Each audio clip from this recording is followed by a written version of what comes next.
നമസ്കാരം. ഒന്നാലോചിച്ചു നോക്കൂ, നമ്മൾ ഈ ജീവിക്കുന്ന ലോകം ഇത് സൃഷ്ടിച്ചത് ദൈവമല്ല, മറിച്ച് പിശാചാണെന്ന് പറഞ്ഞാൽ എങ്ങനെയുണ്ടാവും? അതെ, അങ്ങനെ ഒരു കാഴ്ചപ്പാടിനെക്കുറിച്ചാണ് നമ്മളിന്ന് സംസാരിക്കാൻ പോകുന്നത്. വരൂ, പ്രകാശത്തിന്റെ ലോകത്തെയും അന്ധകാരത്തിന്റെ രാജകുമാരനെയും കുറിച്ചുള്ള ഈ വാദങ്ങൾ എന്തൊക്കെയാണെന്ന് നമുക്ക് ആഴത്തിൽ പരിശോധിക്കാം. നമുക്ക് ഏറ്റവും അടിസ്ഥാനപരമായ ഒരു ചോദ്യത്തിൽ നിന്ന് തന്നെ തുടങ്ങാം. ആരാണ് ഈ ലോകം സൃഷ്ടിച്ചത്? നമ്മളിൽ മിക്കവരും ഒരു സംശയവുമില്ലാതെ ഉത്തരം പറയുന്നൊരു ചോദ്യമാണിത്, അല്ലേ? പക്ഷെ നമ്മളിന്ന് നോക്കാൻ പോകുന്ന ഈ സോഴ്സ് പറയുന്നത് നേരെ തിരിച്ചാണ്. പൊതുവെയുള്ള വിശ്വാസമനുസരിച്ച് ദൈവം മാത്രമാണ് എല്ലാത്തിന്റെയും സൃഷ്ടാവ്. എന്നാൽ ഈ ഭൗതിക ലോകം, അതായത് നമ്മൾ ജീവിക്കുന്ന ഈ ലോകം, പിശാചിന്റെ സൃഷ്ടിയാണെന്നാണ് ഈ സോഴ്സ് അവകാശപ്പെടുന്നത്. ഇത് കേൾക്കുമ്പോൾ തന്നെ ഒരു ഞെട്ടല് തോന്നാം, അല്ലേ? അപ്പോ ഈ വാദത്തിന്റെ അടിസ്ഥാനം എന്താണെന്ന് നമുക്ക് വിശദമായിട്ട് തന്നെ നോക്കാം. അപ്പോ ഇങ്ങനെയുള്ള കാര്യങ്ങൾ കേൾക്കുമ്പോഴേ തള്ളിക്കളയരുത്, അതിനെപ്പറ്റി ഒന്ന് അന്വേഷിക്കണം എന്നാണ് ഈ സോഴ്സ് തന്നെ പറയുന്നത്. ഒരു വിവരം കിട്ടിയാൽ അതിലൊരു തീരുമാനമെടുക്കും മുൻപ് അതിന്റെ സത്യാവസ്ഥ അന്വേഷിക്കാൻ ഖുർആൻ തന്നെ പറയുന്നുണ്ട്. ആ ഒരു ചിന്ത മനസ്സിൽ വെച്ചുകൊണ്ട് നമുക്ക് ഈ വിഷയം ഒന്ന് പരിശോധിക്കാം. അപ്പോ ഈ വാദത്തിന്റെ എല്ലാം അടിസ്ഥാനം തുടങ്ങുന്നത് ഇവിടെ നിന്നാണ്. സൃഷ്ടിക്കാനുള്ള അനുവാദം. അതായത് സൃഷ്ടി എന്ന് പറഞ്ഞാൽ അത് ദൈവത്തിന് മാത്രം ചെയ്യാൻ പറ്റുന്ന ഒന്നല്ല, മറിച്ച് ദൈവം അനുവാദം കൊടുത്താൽ മറ്റുള്ളവർക്കും അതിന് കഴിയും എന്ന ചിന്തയാണിത്. ഈയൊരു വാദത്തിന് ബലം നൽകാനായിട്ട് ഈ സോഴ്സ് ഖുറാനിലെ ഒരു വാക്യം തന്നെയാണ് ഉദ്ധരിക്കുന്നത്. അത് വളരെ ഇൻട്രസ്റ്റിംഗ് ആണ്. യേശു കളിമണ്ണുകൊണ്ട് പക്ഷിയുണ്ടാക്കുന്നൊരു ഭാഗമുണ്ട്. അവിടെ ഏറ്റവും ശ്രദ്ധിക്കേണ്ട വാക്ക്, 2 തവണ ആവർത്തിക്കുന്ന ആ വാക്ക് എന്റെ അനുമതിയോടെ എന്നതാണ്. ഇത് സൂചിപ്പിക്കുന്നതെന്താണ്? ദൈവം കഴിവ് കൊടുത്താൽ മറ്റുള്ളവർക്കും സൃഷ്ടിക്കാൻ കഴിയും എന്ന് തന്നെ. ഈയൊരു ആശയം ഒരു മതഗ്രന്ഥത്തിൽ മാത്രമല്ല ഒതുങ്ങുന്നത്. കാനോനിക്കൽ അല്ലാത്ത, അതായത് ഔദ്യോഗികമായി അംഗീകരിക്കാത്ത തോമസിന്റെ സുവിശേഷത്തിലും ഏതാണ്ട് ഇതുപോലൊരു കഥയുണ്ട്.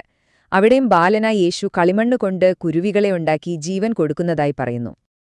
അപ്പോ ഈ സോഴ്സ് ഇതിനെ ഒരു 3 നിയമങ്ങളായിട്ട് ചുരുക്കുന്നുണ്ട്. 1, ദൈവത്തിന്റെ പെർമിഷൻ വേണം. 2, ദൈവം തന്ന അറിവ് വേണം. പിന്നെ മൂന്നാമത്തെ ഏറ്റവും പ്രധാനപ്പെട്ട നിയമം ഇതാണ്: ഒരു സൃഷ്ടാവിന് ഒരു ജീവൻ കൊടുക്കാനും എടുക്കാനുമൊക്കെ പറ്റിയേക്കാം, പക്ഷേ ആ സൃഷ്ടിയുടെ ഫ്രീ വില്ലിനെ, അതായത് സ്വന്തമായി തീരുമാനമെടുക്കാനുള്ള കഴിവിനെ ഒരിക്കലും നിയന്ത്രിക്കാൻ കഴിയില്ല. ഇത് കുറച്ചുകൂടി കഴിയുമ്പോൾ വളരെ പ്രധാനപ്പെട്ട ഒരു പോയിന്റാവും. ശരി, ഇനി നമുക്ക് അടുത്ത ഭാഗത്തേക്ക് പോകാം. രാജകുമാരന്റെ ചിഹ്നങ്ങൾ, അതായത് ഈ ഭൗതിക ലോകമുണ്ടാക്കിയെന്ന് പറയപ്പെടുന്ന പിശാചിന്റെ സ്വാധീനം നമ്മുടെ പോപ്പ് കൾച്ചറിലൊക്കെ എങ്ങനെയാണ് ഒളിഞ്ഞിരിക്കുന്നതെന്ന് നോക്കാം. അപ്പോ മുന്നോട്ട് പോകും മുൻപ് നമ്മളൊരു വാക്ക് പഠിക്കണം: സിഗിൽ. എന്താണീ സിഗിൽ? ഈ സോഴ്സ് പറയുന്നതനുസരിച്ച് ഒരു അസുരന്റെയോ അല്ലെങ്കിൽ ഏതെങ്കിലും ഒരു കോസ്മിക് എനർജിയുടെ ഒരു ശക്തിയെ വിളിച്ചു വരുത്താൻ ഉപയോഗിക്കുന്ന ഒരു മാന്ത്രിക ചിഹ്നമാണിത്. ആദ്യത്തെ ഉദാഹരണം ജസ്റ്റിൻ ടിംബർലേക്കിന്റെ 2018 സൂപ്പർ ബോൾ ഷോ. ഒറ്റനോട്ടത്തിലിത് പ്രിൻസ് എന്ന മഹാനായ സംഗീതജ്ഞനുള്ള ഒരു ട്രിബ്യൂട്ടാണ്. പക്ഷേ ഈ നിഴൽ രൂപം കണ്ടോ? കൂർത്ത വാലൊക്കെയുള്ള ഈ രൂപം പ്രിൻസിനെയല്ല, അന്ധകാരത്തിന്റെ രാജകുമാരനെയാണ് കാണിക്കുന്നതെന്നാണ് ഈ സോഴ്സിന്റെ വാദം.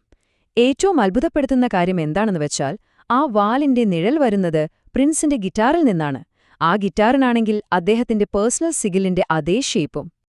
അടുത്തത് അരിയാന ഗ്രാൻഡെയുടെ ഒരു പെർഫോമൻസ്. ദൈവം ഒരു സ്ത്രീയാണ് എന്ന് പാടുമ്പോൾ സ്റ്റേജ് മൊത്തം ഓക്യൽ സിംബലുകളാണെന്നാണ് ഈ സോഴ്സ് പറയുന്നത്. 2 സൈഡിലും കാണുന്ന ആ തൂണുകൾ ഫ്രീമേസൺസിന്റെ മാസോണിക് തൂണുകൾ. അവർ നിൽക്കുന്ന ഹെക്സഗ്രാം, പിന്നിൽ കാണുന്ന ശിവന്റെ ഹോളോഗ്രാം, അതിലെ കൈമുദ്ര 666 വരെ പറയുന്നു. പോരാത്തതിന് സ്റ്റേജിന്റെ ഷേപ്പ് പോലും ദുർമന്ത്രവാദത്തിനൊക്കെ ഉപയോഗിക്കുന്ന ഒരു വട്ടമാണ്. മഡോണയുടെ കാര്യത്തിലേക്ക് വരുമ്പോൾ കാര്യങ്ങൾ കുറച്ചുകൂടി ഡയറക്റ്റാണെന്നാണ് സോഴ്സ് പറയുന്നത്. അവരുടെ യൂറോവിഷൻ സ്റ്റേജ് ഒരു പഴയ മാസ്നിക് ചിത്രത്തിന്റെ കോപ്പിയാണ്. സൂപ്പർ ബോൾ ഷോയിലാണെങ്കിൽ പിശാചിന്റെ ഒരു രൂപമായി കണക്കാക്കപ്പെടുന്ന ബാഫോമെറ്റിന്റെ കോസ്റ്റ്യൂമാണ് ധരിച്ചത്. ഇതൊന്നും വെറും ആർട്ടല്ല, മറിച്ച് ഞങ്ങൾ ആരുടെ കൂടെയാണെന്ന് പരസ്യമായി പറയുകയാണെന്നാണ് ഇവർ വ്യാഖ്യാനിക്കുന്നത്. അപ്പോ ഈ ചിഹ്നങ്ങളിൽ നിന്ന് നമ്മൾ അടുത്ത ലെവലിലേക്ക് പോവുകയാണ്. ഫോസ്റ്റിയൻ ഉടമ്പടി, അതായത് പിശാചുമായി ഡീലുണ്ടാക്കുന്നൊരാശയം. ഇവിടെ നമ്മൾ നോക്കുന്നത് കലാകാരന്മാരുടെ സ്വന്തം വാക്കുകളാണ്. അവർ പറയുന്നത് കേൾക്കുമ്പോൾ വേറെ ഏതോ ശക്തി അവരെക്കൊണ്ട് കാര്യങ്ങൾ ചെയ്യിക്കുന്ന പോലെ തോന്നും. മഡോണ തന്നെ പറഞ്ഞത് കേട്ടോളൂ. ഒരു കത്തെഴുതുന്നതിനെക്കുറിച്ച് അവർ പറയുന്നത്, ഞാനൊരു ആവേശത്തിലായിരുന്നു, എന്റെ കൈകൾ പേജിലൂടെ നീങ്ങുന്നു, പക്ഷെ വേറെ ആരോ ആണ് അത് എഴുതിപ്പിക്കുന്നത് എന്നാണ്. അതുപോലെ നിക്കി മിനാജ് അവരുടെ ആൾട്ടർ ഈഗോ റോമിനെപ്പറ്റി പറയുന്ന ഈ ഭാഗം ശ്രദ്ധിക്കുക. ആളുകൾ അവനെ പുറത്തു കൊണ്ടുവന്നു, ആളുകൾ അവനെ ആവാഹിച്ചു, ഇപ്പോൾ അവൻ പോകില്ല.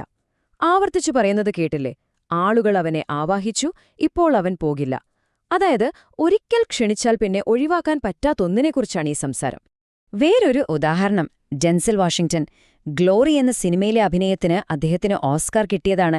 അതിനെക്കുറിച്ച് അദ്ദേഹം പറയുന്നത്, ഞാൻ മുട്ടുകുത്തി ആത്മാക്കളോട് സംസാരിച്ചു, അതിനുശേഷമാണ് ആ പെർഫോമൻസ് വന്നത്, എനിക്കത് അഭിനയിക്കാൻ പറ്റില്ലായിരുന്നു എന്നാണ്. വീണ്ടും പുറത്തുനിന്നുള്ളൊരു ശക്തി. ഈ ഭാഗത്തെ അവസാനത്തെ ഉദാഹരണം ലെഡ് സെപ്പിലിന്റെ പ്രശസ്തമായ പാട്ടാണ് സ്റ്റെയർവേ ടു ഹെവൻ. ഇത് എഴുതിയത് ഓട്ടോമാറ്റിക് റൈറ്റിംഗ് എന്നൊരു ഒക്കൽ ടെക്നിക് ഉപയോഗിച്ചാണെന്നാണ് സോഴ്സ് പറയുന്നത്. റോബർട്ട് പ്ലാന്റ് പറയുന്നത് കേട്ടാൽ അദ്ദേഹത്തിന്റെ കൈ ആരോ പിടിച്ച് എഴുതിപ്പിച്ച പോലെയാണ് ആ വരികൾ വന്നതെന്നാണ്. അപ്പോ ഈ കണ്ട ചിഹ്നങ്ങളും ഈ കേട്ട ഏറ്റുപറച്ചിലുകളുമെല്ലാം നമ്മളെ കൊണ്ടെത്തിക്കുന്നത് ഈ സോഴ്സിന്റെ പ്രധാന ആശയത്തിലേക്കാണ്. 2 യാഥാർത്ഥ്യങ്ങളുണ്ട്. ഒന്ന്, പിശാചിന്റെ ഭൗതിക ലോകം. അതിന് പരിധികളുണ്ട്, വേദനയുണ്ട്, അതൊരു അനുകരണം മാത്രമാണ്. മറുവശത്ത് ദൈവത്തിന്റെ പ്രകാശത്തിന്റെ ലോകം. അത് ശാശ്വതമാണ്, പെർഫെക്റ്റാണ്, ഒറിജിനലാണ്. അപ്പോ എന്താണ് ഈ പ്രകാശത്തിന്റെ ലോകം? ഈ സോഴ്സ് പറയുന്നത് ദൈവം നേരിട്ടുണ്ടാക്കിയ ഒരേ ഒരു ലോകമാണിതെന്നാണ്. അവിടെ മരണമില്ല, വേദനയില്ല, ദുഃഖമില്ല, ഒന്നുമില്ല. സ്വർഗവും ആത്മാക്കളുമെല്ലാം അവിടെയാണ്. എന്തിന്? ആദാമിനു മുൻപേ തന്നെ പ്രകാശത്തിൽ നിന്ന് സൃഷ്ടിക്കപ്പെട്ട പ്രവാചകന്റെയും കുടുംബത്തിന്റെയും ഉത്ഭവവും ഇവിടെ നിന്നാണെന്ന് പറയുന്നു. അപ്പോ ഈ 2 ലോകങ്ങളും തമ്മിലുള്ള പ്രശ്നമെന്താണ്? അതിന്റെ തുടക്കം എവിടെയാണ്? ഇതെല്ലാം വിശദമാക്കുന്ന ഒരു കഥയിലേക്കാണ് നമ്മളിനി പോകുന്നത്. ഗ്രന്ഥത്തിന്റെ മാതാവ് എന്ന് പറയുന്ന ഒരു പഴയ ഗ്രന്ഥത്തിൽ നിന്നുള്ള ഈ കഥ ഈ 2 സൃഷ്ടാക്കൾ തമ്മിലുള്ള ആദ്യത്തെ ഏറ്റുമുട്ടലിനെക്കുറിച്ചാണ്. കഥ തുടങ്ങുന്നത് ഇങ്ങനെയാണ്. മഹാരാജാവ്, അതായത് ദൈവം, അസാസിൽ എന്ന പിശാചിനോട് ചോദിക്കുകയാണ്, നീ ആരാണ്, ഞാൻ ആരാണെന്ന് പറയൂ. അസാസിലിന്റെ മറുപടി വളരെ അഹങ്കാരത്തോടെയായിരുന്നു, നീ ഒരു ദൈവമാണ്, ഞാനും ഒരു ദൈവമാണ്. ഞാനുണ്ടാക്കിയത് നിന്റെ ഇതിനേക്കാൾ 10 ഇരട്ടി കൂടുതലാണ്. പക്ഷേ മഹാരാജാവ് അവനെ അവന്റെ സ്ഥാനം ഓർമ്മിപ്പിക്കുകയാണ്. വളരെ ശാന്തമായിട്ട് പറയുന്നു, നീ എന്റെ സൃഷ്ടിയാണ്. ഞാൻ നിനക്ക് കടമായി തന്ന ആ കഴിവ് ഞാൻ തിരിച്ചെടുത്താൽ പിന്നെ നീ എങ്ങനെ സൃഷ്ടിക്കും? ഇതിലെല്ലാമുണ്ട് അല്ലേ? പിശാചിന്റെ ശക്തി അവന്റേതല്ല, കടം വാങ്ങിയതാണ്. അതോടെ കഥയുടെ ക്ലൈമാക്സായി. മഹാരാജാവ് അസാസിലിന് കൊടുത്ത ആ പ്രകാശം മുഴുവൻ തിരിച്ചെടുത്തു. എന്നിട്ട് ആ പ്രകാശം കൊണ്ട് ആകാശത്തേക്കാൾ 1000 മടങ്ങു വലിയ അതിമനോഹരമായ ഒരു വെളുത്ത താഴികക്കുടമുണ്ടാക്കി. അത് കണ്ടപ്പോൾ ശക്തിയില്ലാതായ അസാസിലിന് അതിനെയൊന്നു കോപ്പിയടിക്കാൻ പോലും പറ്റിയില്ല. യഥാർത്ഥ സൃഷ്ടിയും വെറും അനുകരണവും തമ്മിലുള്ള വ്യത്യാസം അവിടെ വ്യക്തമായി. അപ്പോ ഈ സോഴ്സ് മുന്നോട്ടു വയ്ക്കുന്ന മുഴുവൻ ആശയവും ഇതിനെ ചുറ്റിപ്പറ്റിയാണ്. അസത്യം എപ്പോഴും സത്യത്തെ അനുകരിക്കാൻ ശ്രമിച്ചുകൊണ്ടേയിരിക്കും. അത് നമ്മളെ ഒരു വലിയ ചോദ്യത്തിന് മുന്നിൽ നിർത്തുന്നു. അങ്ങനെയാണെങ്കിൽ നമ്മുടെ ചുറ്റുമുള്ള ഈ ലോകത്ത് എന്താണ് സത്യം, എന്താണ് അതിന്റെ വെറുമൊരു അനുകരണം എന്ന് നമ്മൾ എങ്ങനെ തിരിച്ചറിയും?